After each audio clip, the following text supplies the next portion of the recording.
सावित्री 2 बेटों की माँ थी। उसे इस बात पर बड़ा घमंड था। वो मानती थी कि बेटे घर की शान होते हैं। ये ले सावित्री, मिठाई खा, मेरे यहाँ पोती पैदा हुई है। ये सुनते ही सावित्री मुंह बना के कहती है, अरे तू तो लुट गई, बर्बाद हो गई, तेरे यहाँ लड़की पैदा हो गई।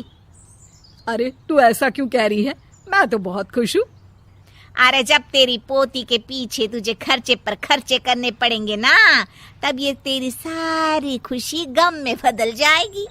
पहले लड़की की पढ़ाई लिखाई का खर्चा, फिर उसकी शादी का खर्चा। अरे आजकल की शादियाँ कितनी महंगी हो गई है। गहने बनाओ, लाखों रुपए पानी की तरह बह जाते हैं। लड़कियाँ तो सिर्फ खर्चा करवाने के लिए ही पैदा होती हैं।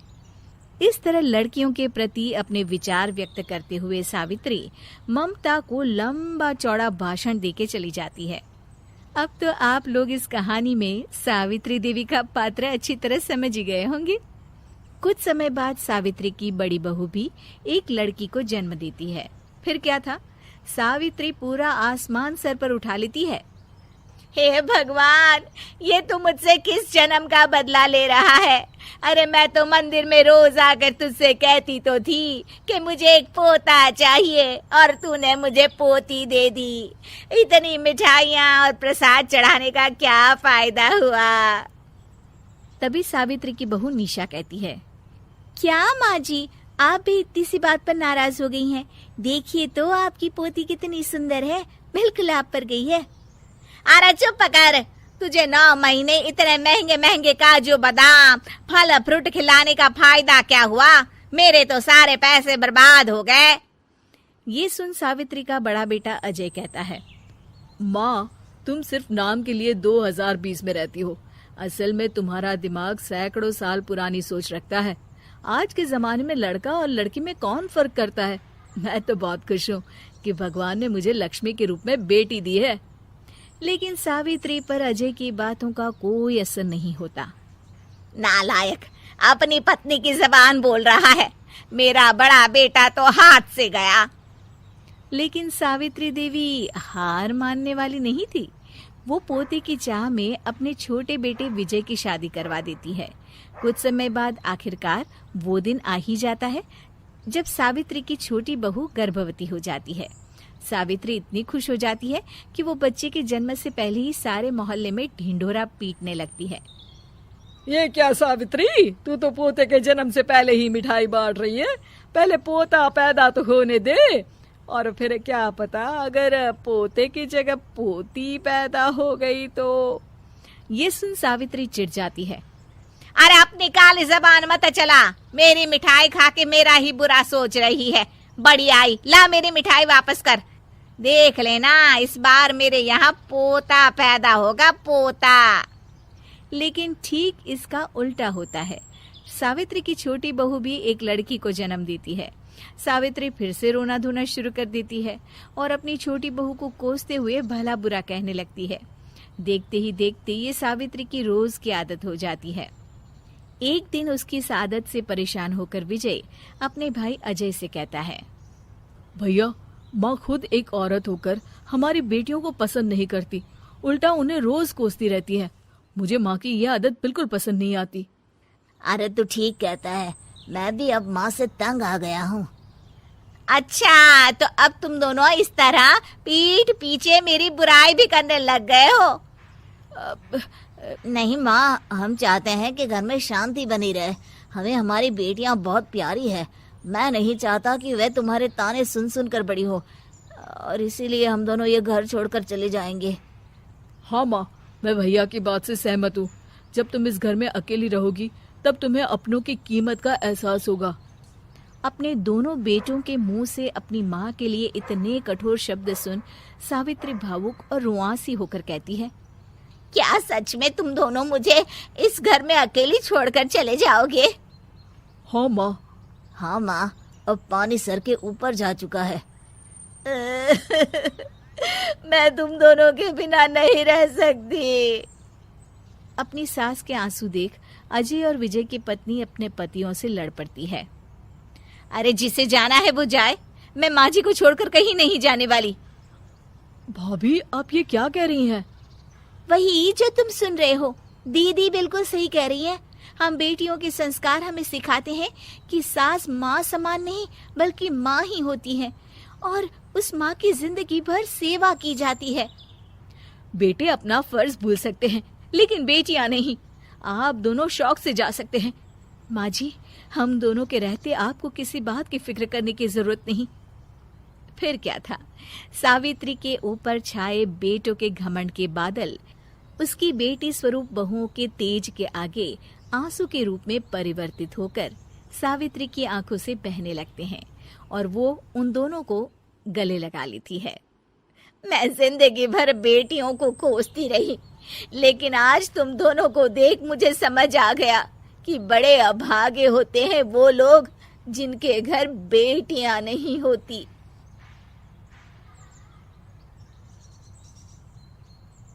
गोल्ड मेडल वाली बहू। सपना के पिता एक गरीब किसान थे। माँ पिता खेत में काम करते तो पीछे से सपना गांव के बच्चों के साथ हॉकी खेलती। एक दिन शाम को, सारा दिन खेलती रहती है, ये नहीं कि छोटे भाई को संभाले। माँ पता है, मैंने आज हॉकी में पास के गांव के लड़कों की टीम को हरा दिया। अरे वाह वाह मेरी बेटी, शाबाश। ये ले रुपया, जा जाकर टॉफी खा ले। सपना खुशी से पिता के गले लग जाती है और बाहर चली जाती है। अरे तुम इसको बिगाड़ रहे हो, मैं ना इसकी शादी ही करा दूंगी। ऐसा कैसे शादी करा देगी? हाँ, अभी तो उम्र खेलने की है। माँ बड़बड़ करती वहां से निकल जाती है, लेकिन शाम को उन लोगों के घर कुछ लोग आते हैं। अरे राम सुखिया, जरा ये तो बतलाओ, सपना के बारे में क्या सोचा है? अरे क्या सोचना है मास्टर जी, पढ़ रही है, जितना पढ़ सकती है पढ़े, फिर शादी करवा देंगे, कोई अच्छा सा गांव का ही लड़का देख लेंगे। अरे तुम तो उसके पिता हो, तुमको कुछ नहीं पता?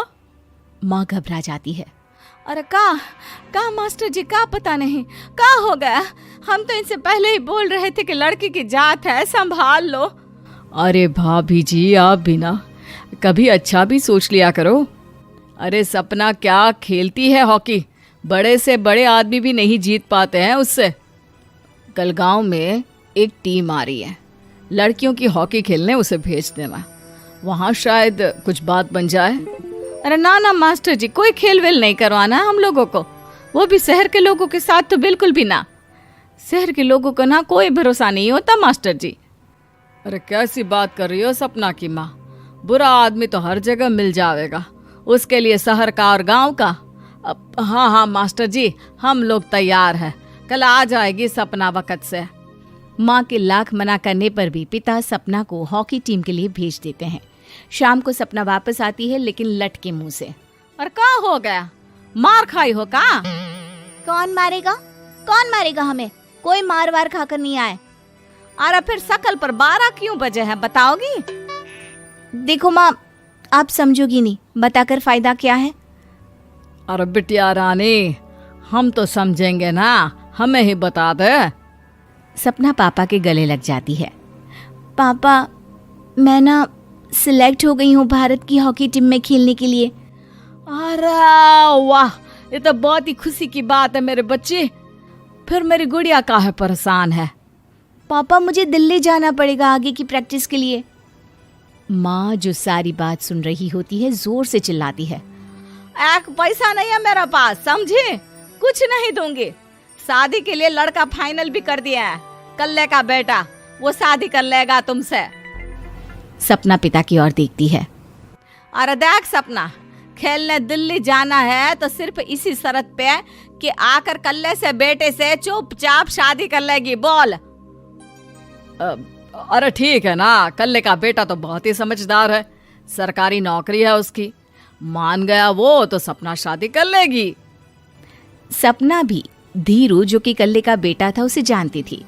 वो मन ही मन सोचती है कि शादी तो वैसे भी होनी है, लेकिन माँ की ये शर्त मान गई तो जीवन जीने का एक मौका तो जरूर मिलेगा। हाँ, मुझे मंजूर है। तो कल मैं उन लोगों को बुला लूं? पिता और सपना दोनों एक दूसरे को देखते हैं। अब माँ ठीक है ना, बुलाने की क्या जरूरत है, वो लोग पसंद कर रहे हैं ना मुझे, वही ठीक है। बस आप तो मेरा दिल्ली का बैग पैक कर दो। सपना दिल्ली जाती है, दिल्ली टीम के लिए खेलने के लिए। सपना खूब अच्छा खेलती है और गोल्ड मेडल जीत कर आती है। जब वो गांव आती है तो उसका जोरदार स्वागत होता है। हर कोई सपना सपना चिल्ला रहा होता है। और सपना के पापा, तुम्हारी बेटी ने तो गांव का नाम रोशन कर दिया है। गांव की तरफ से तुम लोगों को गांव में पक्का मकान और सपना को परिषद में पक्की नौकरी देने के लिए हम तैयार हैं। अरे वाह वाह, पक्का मकान, ये तो बहुत अच्छी बात है। लेकिन सपना की नौकरी नहीं चाहिए हमें। हाँ, कैसी बात कर रही हो सपना की माँ? लड़की की नौकरी रहेगी तो अपने पैरों पर खड़ी रहेगी, किसी के आगे झुकने की जरूरत ना पड़ेगी। अरे चुप रहो, हम तो नौकरी ना करते हैं, पर मजाल है कि किसी के आगे झुके हो। ना ना, हमारी बेटी नौकरी नहीं करेगी। पिता लाख समझाते हैं लेकिन माँ नहीं मानती। और फिर वो दिन भी आ जाता है जब सपना को अपने कहे अनुसार लड़के से शादी भी करनी पड़ती है, ससुराल में। ए बहू, तू रोज रोज सुबह कहाँ जाती है? घर का सारा काम निपटा कर कहाँ भागती है? माँ का घर तो पास ही है, वहीं निकल जाती है क्या? नहीं माँ जी, मैं हॉकी खेलने जाती हूँ, मुझे खेलना पसंद है। खेलना पसंद है? अरे कैसी बात कर रही है बहू? शादी के बाद तो कोई लड़की खेलती फैलती नहीं है, वो घर का काम काज देखती है। सपना कुछ नहीं कहती। वो एक रोज कमरे में अपनी अलमारी ठीक कर रही होती है कि तब सुनो, वो जो लटक रहा है ना, क्या बोलते हैं उसे? मेडल। सपना पति की बात सुनकर खुश हो जाती है, उनके पास जाती है। मैं सोच ही रही थी कि तुमने कभी पूछा क्यों नहीं। ये मेडल है, मैंने जीता है, पता है, हॉकी में। बड़ा मैदान, बहुत से लोग, 2 टीम और फिर शुरू होता है जुनून। पता है, लगता है जैसे बस जिंदगी यही है, खेलते रहो, भागते रहो, दौड़ते रहो और लक्ष्य को पालो। सुनो ना, मैं ना भारतीय टीम के लिए खेलना चाहती हूँ। माँ, ए माँ, यहाँ तो आ जरा।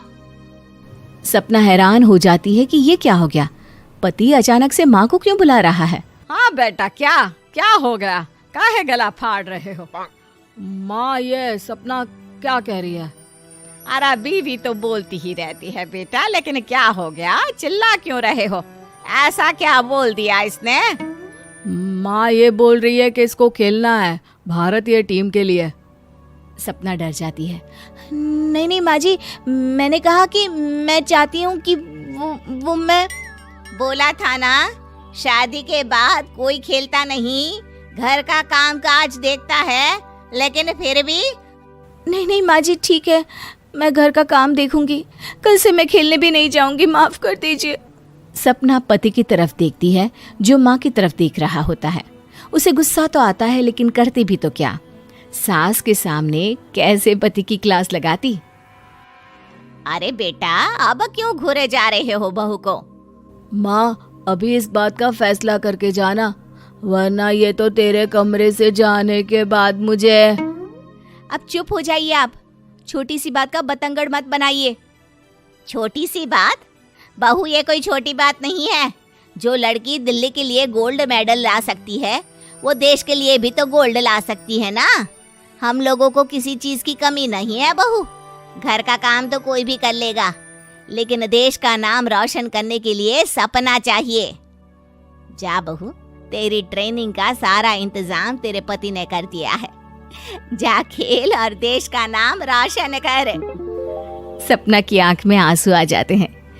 वो सोचती है कि बेटियों को मायके के साथ अगर ससुराल में भी सहयोग मिले तो ऐसा कोई काम नहीं जो वो नहीं कर सकती है।